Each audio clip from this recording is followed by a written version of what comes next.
Share করবো তোমাদের সাথে এই গরমে জ্যান্ত মাছের ঝোল। তার জন্য নিয়েছি চারাপোনা মাছ, নুন আর হলুদ মাখিয়ে রেখে দেবো। একটা মশলা রেডি করে নেব, লঙ্কা বাটা, আদা বাটা, জিরের গুঁড়ো, ধনের গুঁড়ো, হলুদ গুঁড়ো, লঙ্কার গুঁড়ো, নুন আর জল মিশিয়ে মশলাটা রেডি করে নিলাম। এবার গ্যাসে কড়া বসিয়ে দিয়েছি, কড়া গরম হয়ে গেলে পরে তেল দিয়ে দিলাম। এবার তেল গরম হয়ে গেলে একে একে মাছগুলো দিয়ে দিলাম। খুব কড়া করে ভাজবো না, মোটামুটি ভেজে তুলে নিলাম।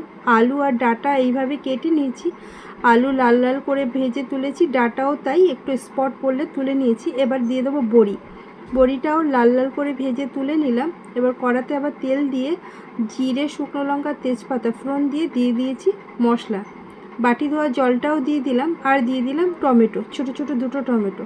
মশলা যখন ঠিক এরকম হয়ে আসবে, তেল ছাড়বে, তখন আলু আর ডাঁটা দিয়ে নাড়িয়ে চাড়িয়ে 2 মিনিট ভালো করে কষিয়ে নেব। তারপরে দিয়ে দেবো গরম জল। এবার মিশিয়ে নিয়ে ঢাকা দিয়ে দিয়েছি।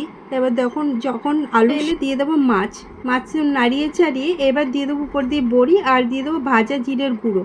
এবার সব মিশিয়ে নাড়িয়ে চাড়িয়ে ঢাকা দিয়ে দেবো 5 মিনিটের জন্য। দেখো আমাদের মাছের ঝোল রেডি। এবার পরিবেশন। এরকম জ্যান্ত মাছের ঝোল এই গরম